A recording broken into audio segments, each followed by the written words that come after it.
capítulo 1, versículo 1. No princípio criou Deus os céus e a terra.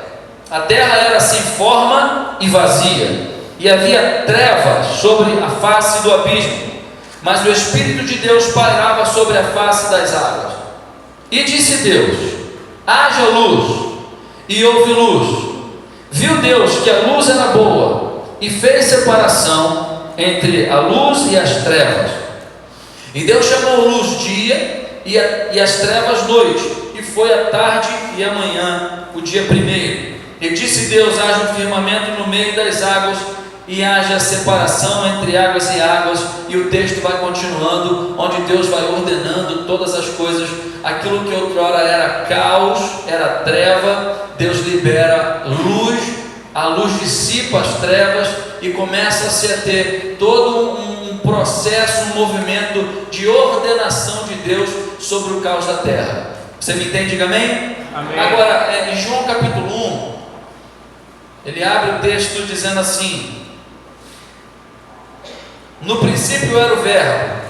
Que princípio é esse, amado? Que princípio é esse?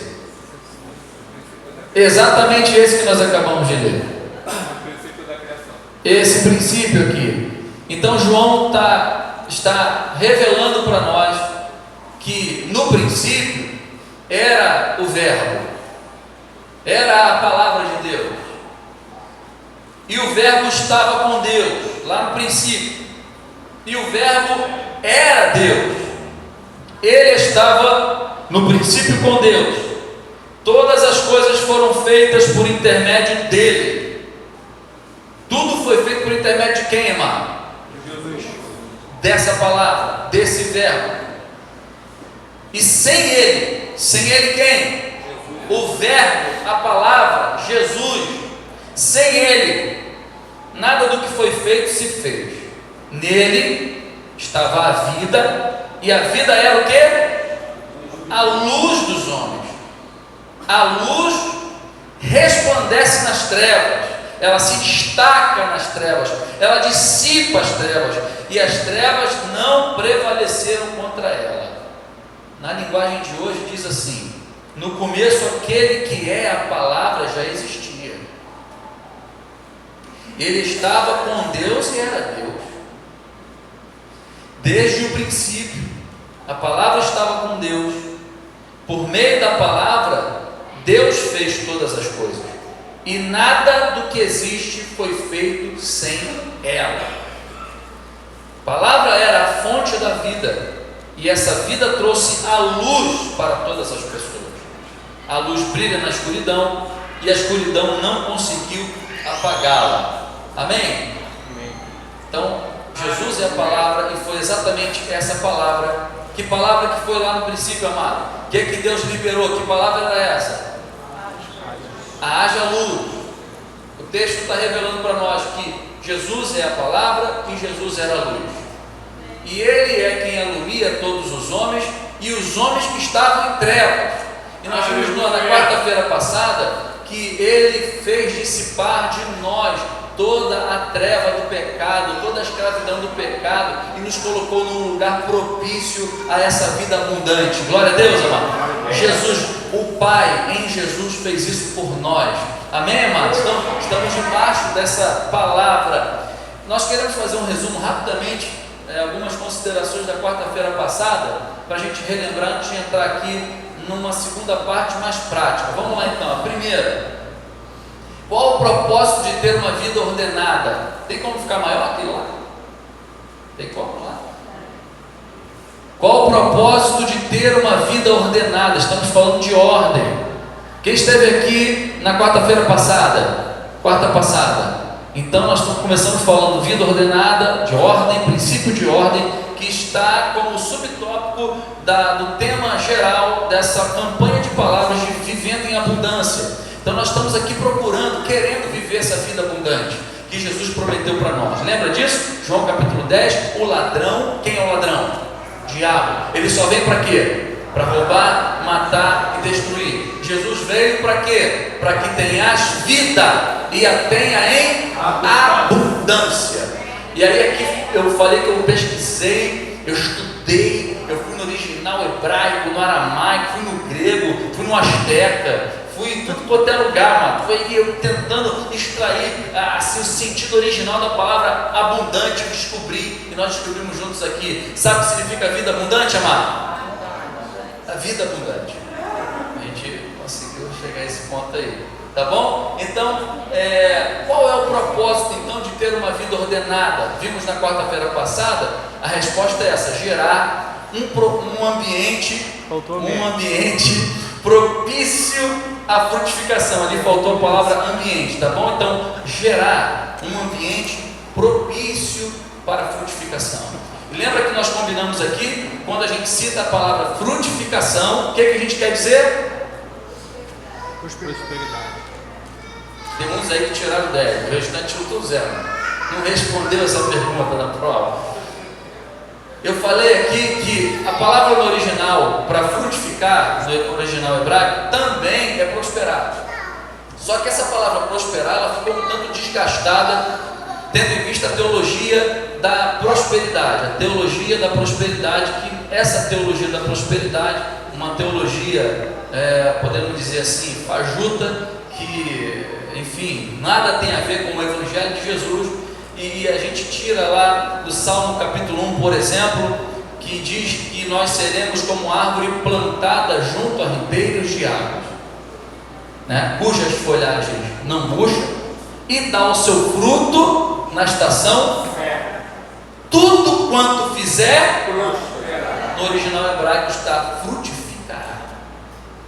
Então, prosperar e frutificar estão no mesmo patamar. E para você não ficar resistente, pastor, já vai falar de dinheiro, eu botei frutificar, que está no mesmo. Então, qual o propósito de ter uma vida ordenada? Gerar na nossa vida um ambiente propício à frutificação. De onde nós tiramos isso? Gênesis capítulo 1, a terra era sem forma e vazia, ou a terra era desordenada, um caos, e disse Deus: haja luz, e houve luz. E em virtude disso ele começou a colocar as coisas nos seus devidos lugares, e teve um tempo em que ele fez tudo frutificar. Aleluia. A terra começou a dar o seu fruto. Amém? Isso traz para nós um princípio de vida abundante. Segunda colocação, vamos lá, da semana passada. Esse negócio ficou bonito, hein? O que é uma vida ordenada? Lá faltou o azinho. O que é uma vida ordenada? É a vida do Filho de Deus, que cumpre com os princípios da administração, não é ponto, é vírgula, responsabilidade e ordem, tendo a palavra como a luz de Deus, para que, aliançados e firmados nela, tenhamos ordem. Entenderam? Lembra que nós falamos disso domingo passado? Quer dizer, quarta passada? Então está aí. Terceiro slide.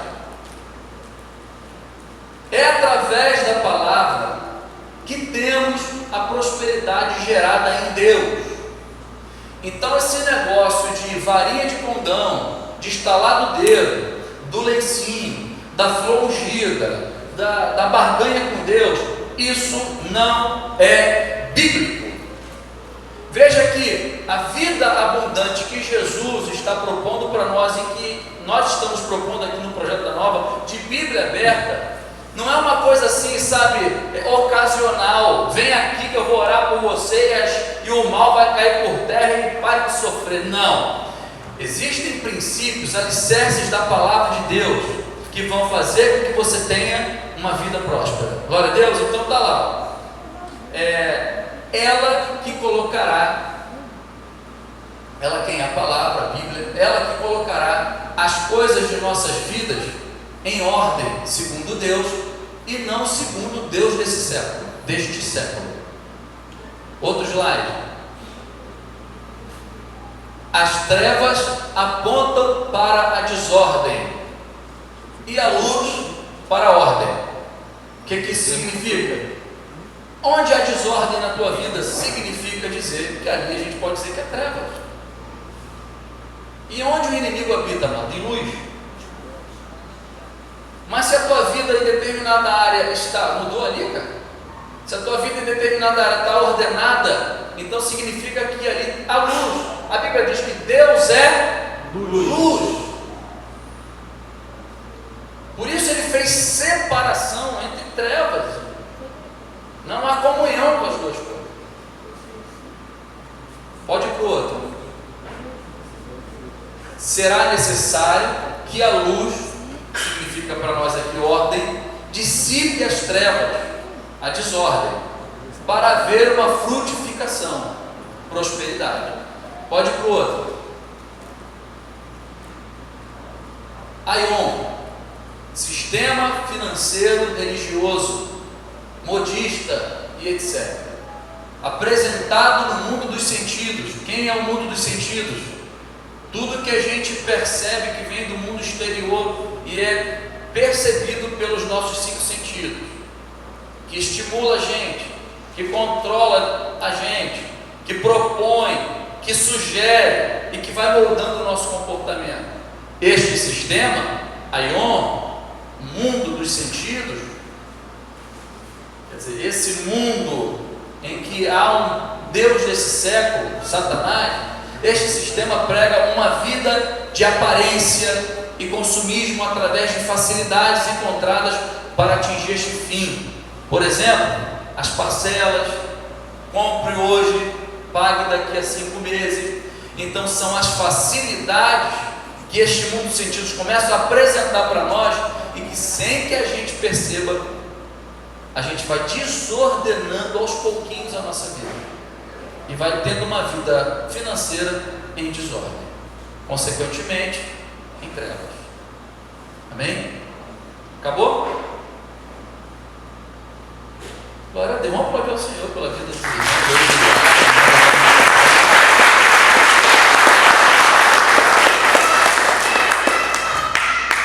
Um dos conceitos de ordem é colocar as coisas nos seus devidos lugares. Quando falamos de ordem ou prosperidade, não devemos achar que isso só tem a ver com a área financeira. Então, veja bem, amado, nós estamos aqui falando de vida abundante, de uma coisa muito mais ampla. Nós não estamos aqui falando somente da área financeira, mas de todas as áreas da nossa vida, ou as principais áreas da nossa vida. Todas as áreas que envolvem nossa vida precisam ser ordenadas, ou seja, andar sob a luz da palavra do Senhor, para que haja luz.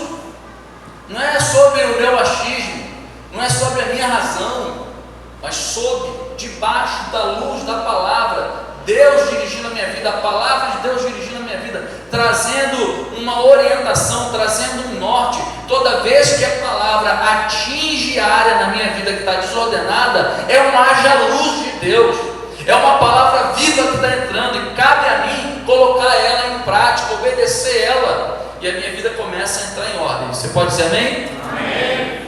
A vida próspera não acontece de forma casual, mas sobre aquele que vive os princípios estabelecidos na palavra de Deus.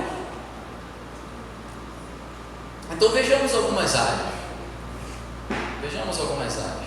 Primeira área que nós precisamos ver o que está acontecendo. Se está ordenada, se está desordenada, em uma área que está e que tem orientação bíblica para ela. Primeira área, nós precisamos que haja ordem na nossa profissão.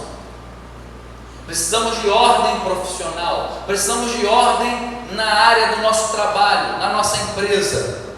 Precisamos de ordem com os nossos serviços. Aí agora realmente falando da área profissional, daquilo que todos nós um dia enfrentamos aquela crise lá, desde os nossos, de repente 15, 14, já começamos a pensar, e os nossos pais perguntam: o que você vai ser quando crescer? Todo mundo um dia vai ter que procurar se encontrar numa profissão.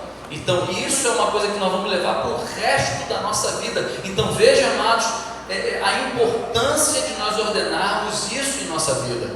Não é uma coisa boba, não é uma besteira. Agora, como eu falei na quarta passada, para ter uma vida profissional abundante, é preciso antes construir uma vida de estudo em ordem, uma vida de estudo ordenada, propósitos em que eu ordene a minha vida. Então eu digo para os jovens, para os adolescentes aí que estão com todo o tempo do mundo: Cada dia passado no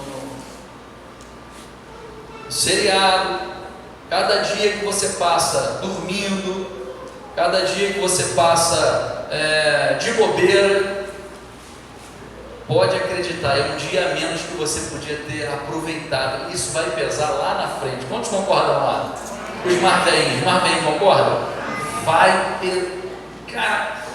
Se nós pudéssemos arrancar assim como é que se diz no computador? Uma plaquinha assim, já madura, e botasse na cabeça, enfiasse assim no HD do nosso filho, vai, mas não dá para fazer. Alguns vão ter que pagar o pato, alguns vão, poxa, bem que o meu pai falava, e o pai só falou porque ou fez boas escolhas e teve boas consequências, ou fez péssimas escolhas, como essa de não ordenar a sua vida financeira, a sua vida de estudos. Quantos de nós aqui abrimos mão de um dia para estudar, de um fim de semana, porque fui convidado para viajar com os meus colegas? Ou aquele sábado a gatinha queria ir para o cinema, eu precisava estudar, que tem uma prova no domingo, você foi para o cinema. Eu lembro, amado, que eu era atleta de natação. Eu ia ter uma competição definida, assim, uma competição definitiva para mim. Era naquela competição que eu iria definir se eu ia nadar no Júlio Delamare, ou seja, eu precisava fazer o índice carioca para nadar no Júlio Delamare, no Maracanã. Nem existe mais, né? Quebraram o Júlio Delamare? Acabou, né? Era referência na época. Então era o sonho de todo atleta de natação. E era a última competição, era a última oportunidade de bater o índice estadual, que aí minha prova me habilita a nadar no Júlio Delamare. Eu lembro que eu estava treinando muito, eu estava extremamente disciplinado, me alimentando bem, abrindo mão, dormindo cedo, beleza, tudo certinho, treinando muito, segunda a sábado, tirando meus tempos, tipo assim, o tempo era 1,18 na época, sem peito, eu estava fazendo no treino 1,15. O meu técnico falava assim, se tu não conseguir agora, pendura a chuteira. Ou seja, eu tinha tanta convicção de que eu ia conseguir esse índice estadual, né, sem peito. Aí, uma menina que pintou a oportunidade, e aí ela queria me conhecer, e aí ela estaria na lambada do ideal. Lembra da lambada do ideal? Aquilo foi uma maldição.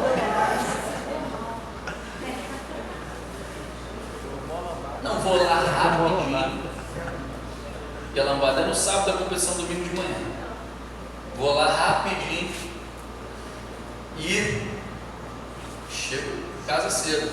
Sabe que hora eu fui dormir aquele dia? 4 da manhã. Sabe quanto eu fiz de sem peito? 1,18,70. Fiquei fora.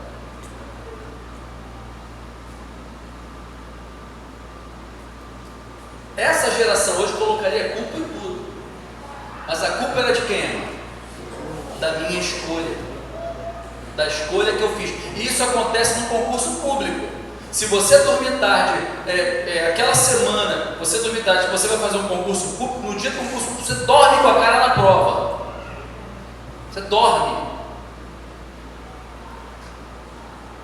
Galera aí, a juventude, os adolescentes estão ouvindo aí, amém? Deixa essa palavra entrar no coração.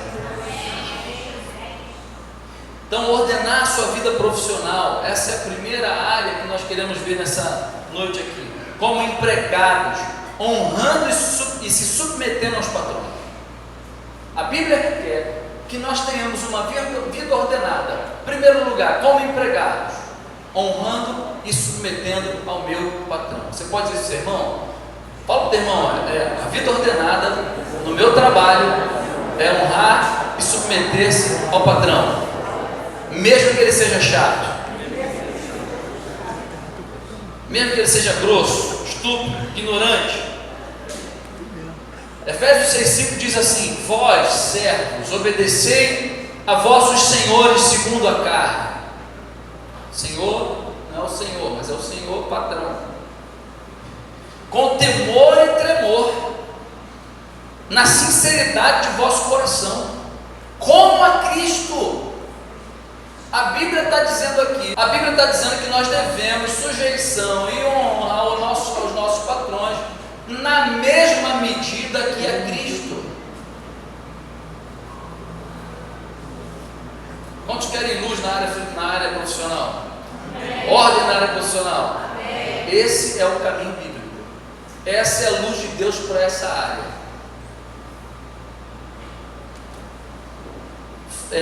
Mas como versículo 6, não servindo somente à vista, né? Ou seja, na frente dele está fazendo tudo direitinho, né? Como para agradar aos homens, mas como servos de Cristo, fazendo de coração a vontade de Deus, servindo de boa vontade como ao Senhor e não como aos homens.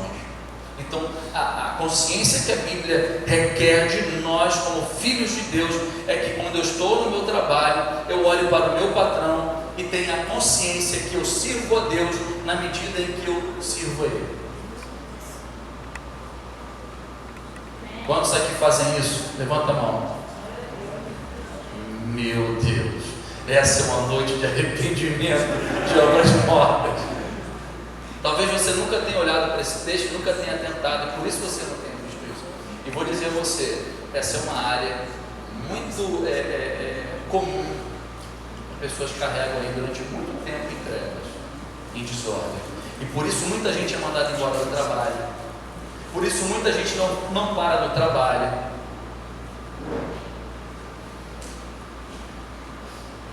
Acerca dessa área da ordem profissional, servir a eles, aos patrões, como a Cristo, ou seja, ter compromisso, lealdade, assiduidade, competência, sem murmurar. Aos patrões, quantos aqui são patrões aqui? Tem empresa, tem empregado? Quem é que tem alguém aqui hoje? Tem dois, aleluia, salvou a pátria. Aos patrões, tratando o funcionário como você gostaria de ser tratado, com dignidade. O texto ainda diz assim, lembrando que você também tem o Senhor, e Ele também. Colossenses 4 diz assim: vós, senhores, dai a vossos servos o que é de justiça e equidade, sabendo que também vós tendes um Senhor no céu. E quem manda no negócio daquele que é servo de Deus é o Senhor. Aleluia. Amém? A referência do empresário é o Senhor. Então ele não pode se achar melhor do que os seus empregados. Ele tem que tratar os empregados com justiça, com equidade, sabendo que ele também tem o Senhor sobre ele. Glória a Deus, amado. Agora os funcionários ficaram alegres, né? O proletariado todo agora está feliz agora. Aleluia. Então, ele deve ser reconhecido como um excelente funcionário, empresário e etc. Isso glorifica e santifica o nome do Senhor. Então, se nós formos um excelente funcionário, buscarmos ser os melhores funcionários, buscarmos ser patrões, empresários que dignifiquem os seus funcionários, isso vai fazer grande o nome do Senhor, amém, amado? Isso vai glorificar o nome do Senhor. Glória a Deus. Pastor, mas eu ganho muito pouco naquela empresa. Querido, seja fiel um pouco. E a Bíblia diz, olha, sobre o muito eu vou te colocar. Muitos de nós aqui já acreditamos mais nisso, fala a verdade. Hoje a gente nem pensa mais nisso. Mas a palavra nos garante isso. Seja fiel onde você está lá. Você está insatisfeito? Seja fiel ao Senhor, coloque isso diante do Senhor. Agora, quer ordem financeira, ordem profissional, quer uma vida ordenada na sua profissão, atente para os princípios bíblicos. Atente. Segunda área, ordem familiar. Ou seja, colocar a nossa família em ordem. Deus chega para o rei Ezequias, olha, coloca a tua casa em ordem. Olha que palavra de Deus, sabe? Como Deus se importa com que as coisas estejam em ordem. Põe tua casa em ordem, porque você vai morrer. Não é porque você vai morrer que vai deixar de qualquer jeito, não. tem que deixar tua esposa direitinho, tem que deixar teus filhos direitinho, tem que deixar coisa ordenada. Você vai morrer, mas paga um plano de saúde, paga um seguro de vida, vê se está tudo ok, se a tua esposa vai ter ali um dinheirinho quando se aposentar. Meu pai, olha só como é que é meu pai. Meu pai é ordenado pra caramba também. Ele tem uma pastinha lá com todo o caminho. Aí ele me chamou um dia, vem cá, não tem muita coisa não, mas tem um dinheirinho lá, se for, né, a PM tem que dar. Aí abriu a pastinha, mostrou a conta, as coisas, o caminho todo que existe para que eu chegue lá, né, e possa ter facilidade. Ou seja, ele mostrou uma preocupação com a partida dele. Sabe qual o maior desespero do meu pai? É morrer antes da minha mãe. Ele tem aquilo como missão na vida dele. Ele gostaria muito de ver a missão dele cumprida. Que a minha mãe fosse antes, ele ia se sentir. Acho que ele não vai demorar muito. Então, isso é muito, muito lindo. Então, ordem familiar, colocando a sua família em ordem. Queridos, família é base de toda a igreja e da sociedade. Se a família está em desordem, a sociedade em desordem, a igreja em desordem. E hoje a gente está vendo isso. Há 30 anos atrás a gente falava isso, não tinha muita noção no Brasil. Mas hoje está aí. Olha como está a nossa sociedade. Família em desordem, sociedade em desordem, sociedade perdida. Nossa vida profissional e ministerial são reflexos da família. Aquela famosa frase: nenhum sucesso compensa o fracasso na família. Então você pode ter uma empresa ali legal, você pode ter um trabalho legal, você pode estar alcançando algumas coisas ministeriais, mas se você não está feliz com a sua casa, ou se a sua casa estiver em desordem, não compensa. Não compensa. Qual é a alegria, a felicidade, qual é o sucesso desses artistas que já casaram 3, 4, 5 vezes, já tem filho para tudo quanto é lado? Qual é o sucesso disso? Como é que isso compensa? Não compensa. Não compensa. E uma família ordenada, igreja forte, sociedade forte. Por isso o diabo tem lutado muito contra a tua família, contra a minha família.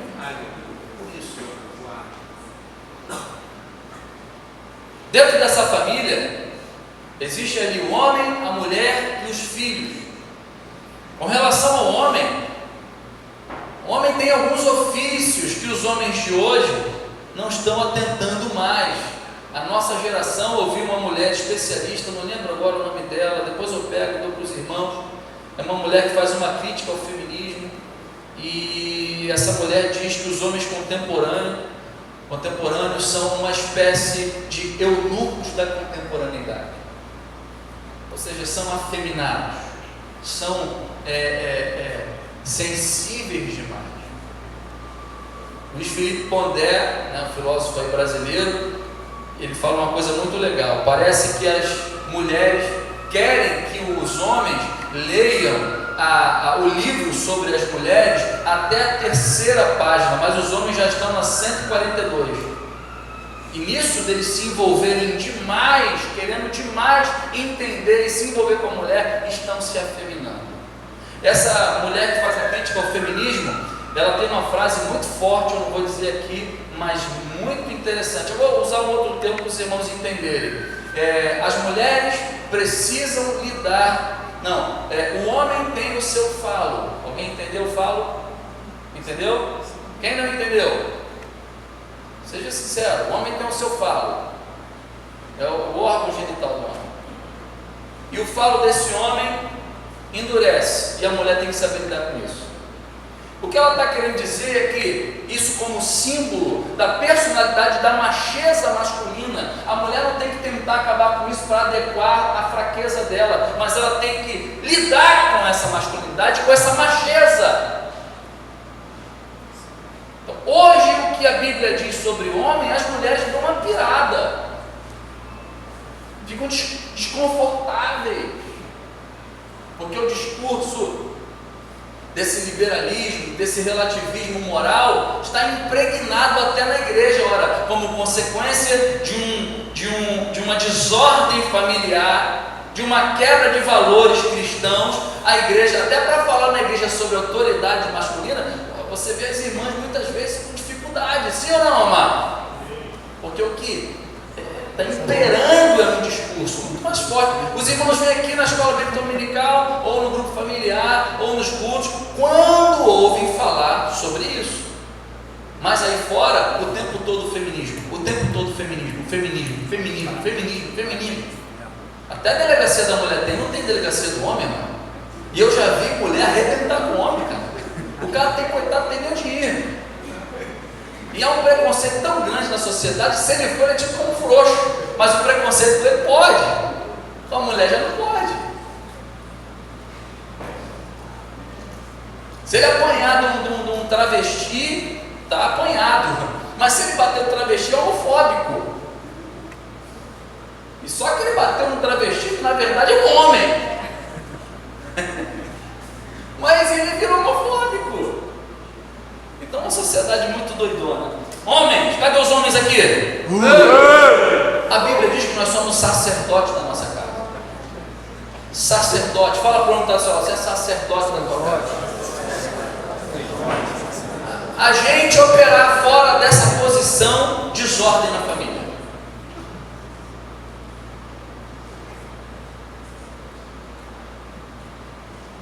Homem é cabeça, fala para o homem que está ao seu lado, você é cabeção, cara. Então, homem é sacerdote, homem é cabeça. Isso fala da responsabilidade que ele tem de apresentar a sua família diante de Deus. Aleluia! A responsabilidade da família é do cabeça, do sacerdote.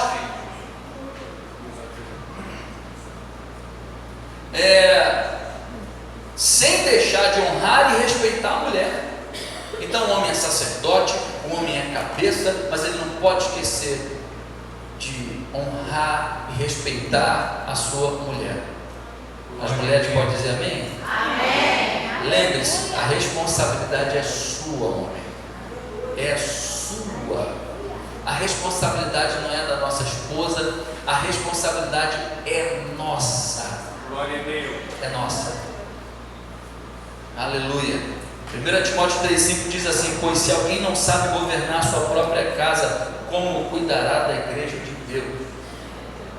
Valor que a Bíblia dá à família, à casa, para se levantar um diácono, um bispo, um pastor da época lá e de hoje, é fundamental que ele primeiro tenha passado no seu primeiro estágio, saiba governar a sua casa. Mulheres, cadê as mulheres? Fiquei fraquinho, hein? Senti que os homens hoje foi mais forte. Aleluia, pelo menos, né? Hoje deu certo, né? Amor. Vamos lá. Mulheres, administradoras do lar, colunas da família, supridoras afetivas. Aleluia. Submissas ao marido. Essa última deu um.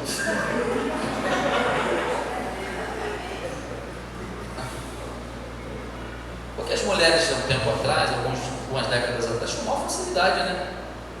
Porque realmente o marido era aquele que ia, caçava e trazia, a caça para dentro de casa, era um trabalho. E chegava em casa, a mulher estava lá guardando com a janta, com todos os filhos asseados direitinho. Hoje a mulher sai para trabalhar. E a mulher se vê no direito também de querer chegar em casa e as coisas estejam. E como é que dorme com esse barulho agora? Como é que adequa a Bíblia? Ou melhor, a gente se adequa ao que a Bíblia está dizendo? Queridos e queridas, nada mudou. Apenas as funções se modernizaram. A mulher hoje ganhou seus direitos também, que acho muito bom. Mas o princípio bíblico é que o homem é cabeça e a mulher é corpo, é coluna. A mulher é aquela que é uma coluna na sua família. A mulher não pode perder isso. Você pode ter as suas coisas, você pode ir para o salão de cabelo, fazer a unha, você pode malhar, você pode ser marombeira, pegar pá, mas chegar em casa, meu amorzinho, sabe? E o marido também é a mesma coisa, não pode perder a macheza. A gente ficou muito chorão, os homens atuais estão chorando demais. A gente está mimizando demais, chorando demais. E os homens medievais não tinham muito isso. O conselho que o Pondé deu a uma mulher que pediu: Pondé, dá uma orientada nos homens, o que eles podem fazer para melhorar esse comportamento e tal. Ele falou: olha, eu indico que eles leiam a história medieval, para aprender um pouquinho, para pegar um pouquinho do resgatar, sabe, aqueles caras guerreiros, aqueles caras, sabe, com espada, com escudo, sabe, que ia para a batalha, que ia para a luta, não queria saber nem se ia voltar, mas a honra era morrer, sabe, e eu vou dar o meu casco, ele tinha uma família, tem que honrar a família dele. Lembra de Urias com Davi? A honra para Urias era ir à batalha. Sabe o que a gente faz hoje? Dá um jeito de arrumar um atestado médico para ficar em casa. Então não é, mano, fala a verdade.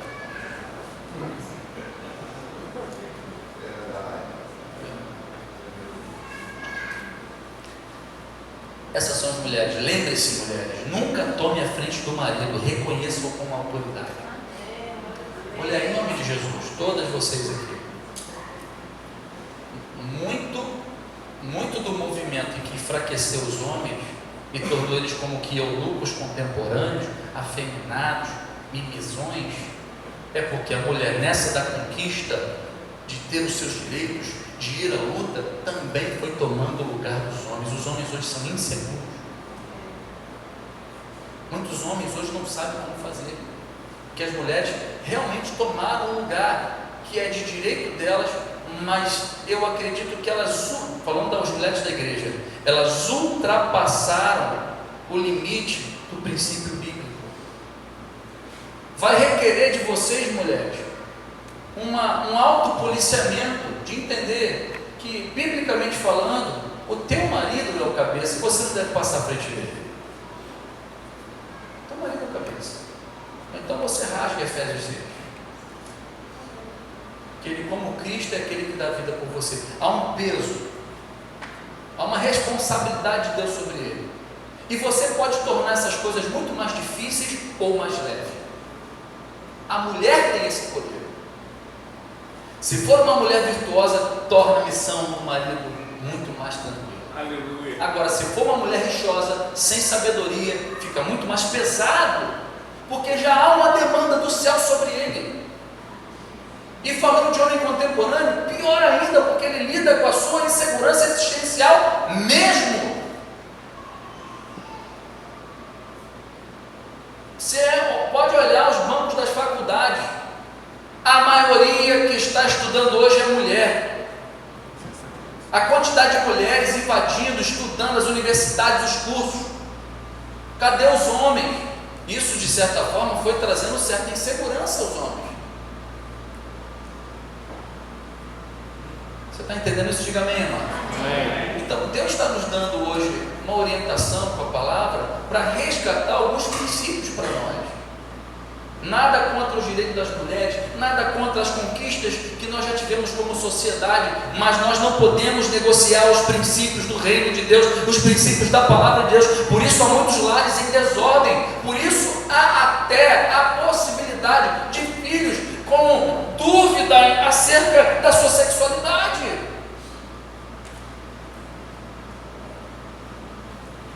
Porque é uma espécie de desordem. A mulher está machona. Há mulheres preferindo outra mulher porque ela está insegura com o homem, ela ficou tão machona que ela já quer tanto liderar que daqui a pouco ela está arrumando uma mulher para ser o marido da mulher.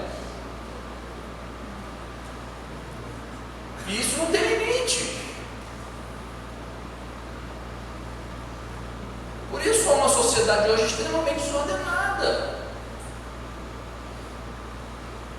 Senhor tem misericórdia da nossa vida, vai entrar assim amanhã em ordem, amanhã não, mas vamos começar a nos submeter à luz da palavra e tomar a nossa posição. Mulher, qual é a tua função? Faça a sua função. Homem, qual é a sua função? Faça a sua função. Em nome de Jesus, amém? Filhos devem ser obedientes aos pais, honrar os pais, obedecer aos pais. Cadê os filhos aqui? Galera aí, solteiro, filho. Vocês são tão... A gente, quando é dessa idade, a gente é mó otário. Sabia? A gente é otário. Porque a Bíblia tem uma promessa. Filhos, honrem os vossos pais. Porque esse é o primeiro mandamento com promessa de vida abundante. Filhos, honrem os vossos pais, para que tudo te vá bem, para que você seja bem sucedido em todas as coisas. A Bíblia está dizendo que quando vocês honram os pais de vocês, podem ser os pais mais antiquados do mundo, mas o que Deus está vendo é a motivação do teu coração, e está pegando a tua obediência, a tua honra como semente, e você vai colher prosperidade na vida. Não conheço um filho que tenha honrado os seus pais e não seja bem sucedido. Agora eu conheço e te dou uma coleção de, desculpa o termo, babaquinhas, que acham que sabem alguma coisa, que desonram os seus pais e carregam maldição nas suas vidas.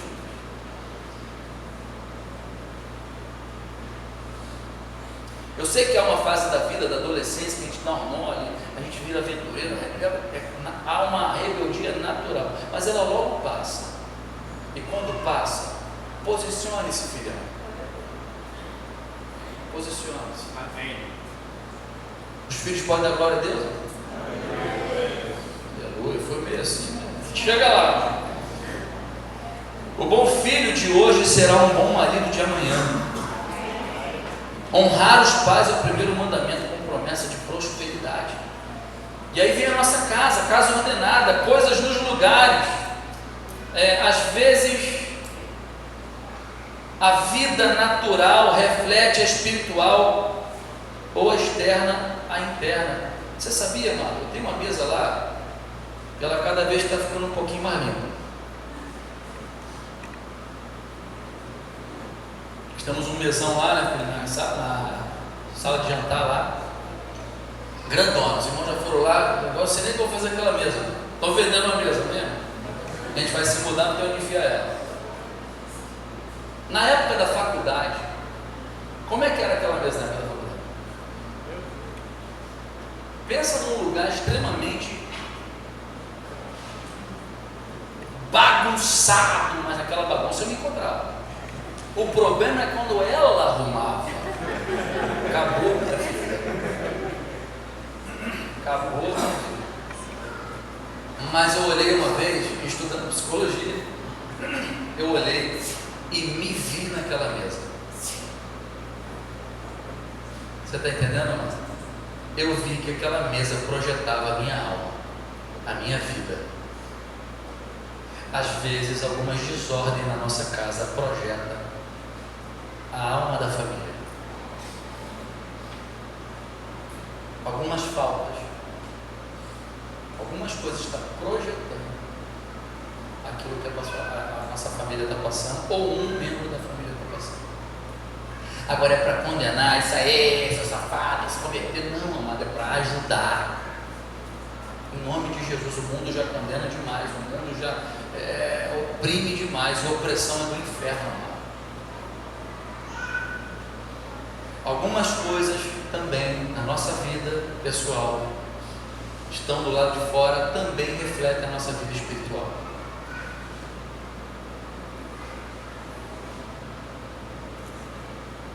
Então, marido troca a lâmpada.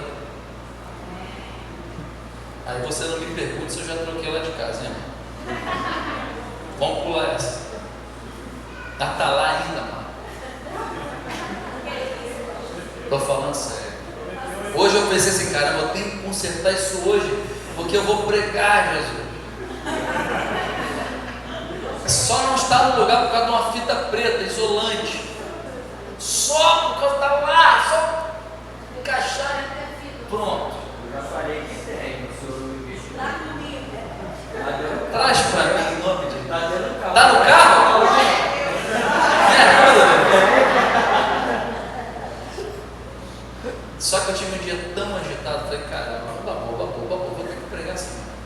Vou confessar o meu pecado. Pronto, para confessar. Carregar peso é para homem, irmão. Essa aqui é cruel. Essa aqui, ó, chega em casa no domingo, lixo lá fora. Tem um baldão de lixo assim, ó. Lixo. Aí eu já estou, João Pedro, vamos embora.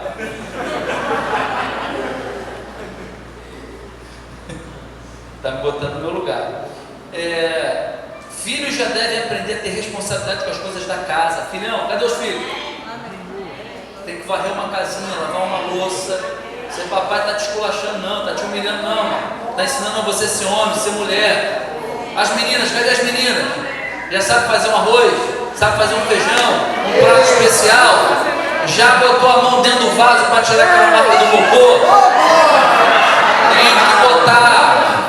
Tem que botar.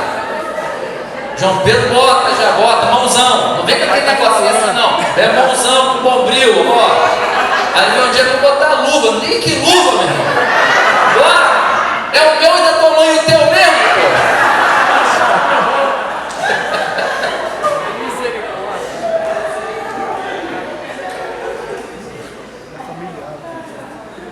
A mulher deve manter a casa sempre asseada. Cadê as mulheres? Sempre asseada, cheirosa. A mulher que bota o cheirinho, que bota o jarrinho.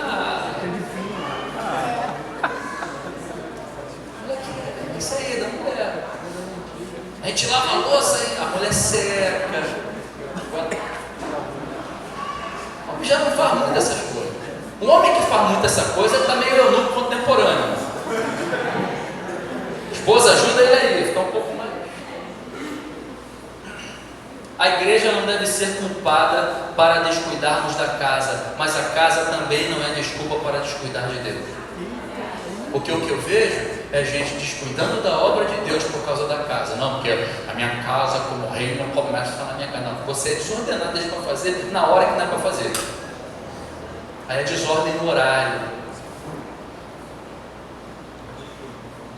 Põe em nome de Jesus, amado. Você deixar para fazer compra de domingo de manhã na escola dominical, arrego para você. É lógico, estou falando de gente que trabalha de verdade o tempo todo, não teve tempo nenhum. Estou falando de gente que teve tempo, podia fazer. Né? Amém? Amém? Por exemplo, talvez tem gente aqui que não está aqui, melhor dizendo, muito provavelmente entendeu que outra coisa seria mais importante, ou que tem outra coisa mais importante para fazer.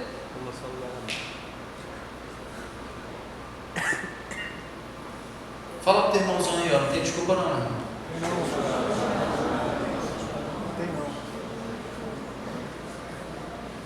No seu livro A Bênção da Prosperidade, o apóstolo Ezequiel diz assim, ó: quando alguma coisa não está fluindo é porque não há ordem. Toda desordem é uma brecha. Toda desordem é uma brecha. Você pode dizer isso, irmão, aí, ó, toda desordem é uma brecha. Terceira área, ordem ministerial. Até a nossa espiritualidade deve estar sob o princípio da ordem. Trazer equilíbrio em nosso relacionamento com Deus, congregar, orar, jejuar, ler e meditar na palavra, fortalecer nosso homem interior, fortalecer o nosso espírito, precisa ser fortalecido, conformar nossa mente com a mente de Cristo, com a palavra, com os pensamentos da palavra. Isso vai trazer ordem, vai trazer luz para nós, ter vida e disciplina. Então fala para o teu irmão, bota a mão no coração dele, haja ordem, meu irmão, na tua vida, no teu espírito, na tua vida espiritual, ministerial. Prosperidade na igreja é reflexo da vida ministerial no lar.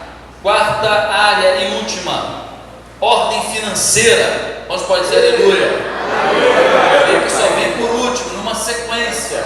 Não adianta ter, oh caramba, estou benzão, meu cartão liberado, mas há desordem em todas as outras áreas. Nenhum sucesso compensa um fracasso na família. Então, ordem financeira, não fazer dívidas além do que se possa pagar, procurar comprar debaixo da orientação da palavra, de conselhos de pessoas mais velhas, de irmãos e do Espírito Santo, pagar contas em dia, não se endividar com o cartão, querido, não fica pagando o mínimo do cartão, o juros do cartão está exorbitante. Hã? 480% ao ano. Trazer fielmente seus dízimos e ofertas ao Senhor. Sabe por que muita gente não entrega o dízimo? Porque vive uma vida desordenada e no final o dízimo acaba, não entrega, pede perdão a Deus e Deus perdoa, Deus tem misericórdia. Aí no outro mês a mesma coisa acontece. Sabe o que é o grande lance de você trazer o dízimo? Quando você traz o seu dízimo, significa que você está ordenando a sua vida. Você consegue viver com 90%. Você tem uma vida responsável, administrativamente responsável e ordenada, e você consegue viver com 90%. E aí você traz o dízimo à casa do Senhor, porque é do Senhor. Não trazer o dízimo está projetando alguma coisa da sua vida. Eu não estou nem falando de mandamento, palavra, que a Bíblia diz, não estou nem falando isso. Eu estou apontando para você que a relação do adorador com a oferta está inteiramente ligada à vida do adorador. Se ele tem uma vida abençoada, uma vida ordenada, ele será fiel no dízimo. Sabe por quê? Porque ele é ordenado na sua vida financeira. O dízimo não lhe pesa, pelo contrário, ele é bênção. Porque o dízimo é peso, porque a gente vive, vai ficar pesado.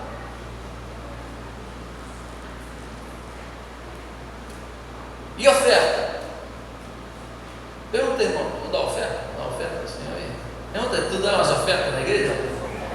Dá umas ofertas? Agora tem maquininha, Martim, desculpa, mas não tenho dinheiro aqui não. Agora tem maquininha aí, aleluia. Os irmãos, por favor, hora do ofertório, maquininha aqui na frente, os irmãos ofertarem, tá bom?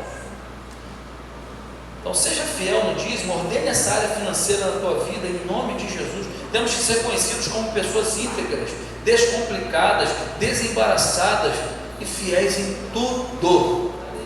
Fiéis em tudo. Glória a Deus, amado. Pode vir com o Ministério de Música. Vamos fazer uma análise introspectiva aqui.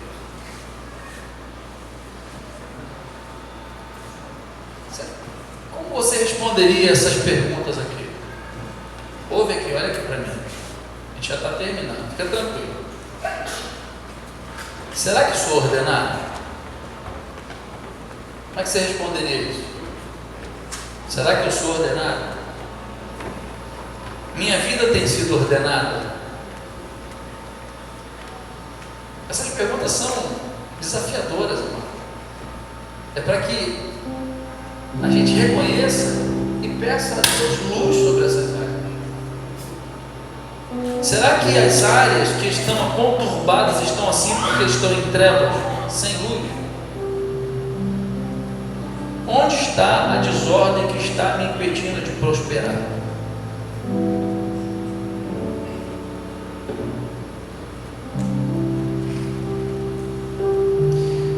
Reconhecermos as áreas desordenadas das nossas vidas, invocarmos a ordem de Deus, profetizando nessa noite: haja luz. Eu creio que seja um bom começo para essa nossa jornada. Amém. Nós falamos aqui de várias áreas. Nessa introspecção que você fez aí, quais as áreas que estão desordenadas? Você precisa profetizar nessa noite: haja luz. Senhor, traga a luz da tua palavra. Não haja luz místico, não, sabe? Haja luz, é uma luz assim. Não, haja a tua palavra entrando, haja a tua orientação. E nessa noite já houve palavra entrando na tua vida, dissipando as tuas trevas. Basta agora você obedecer, Senhor. Em nome de Jesus. Colocar as coisas nos seus devidos lugares, ordenar as coisas em nome de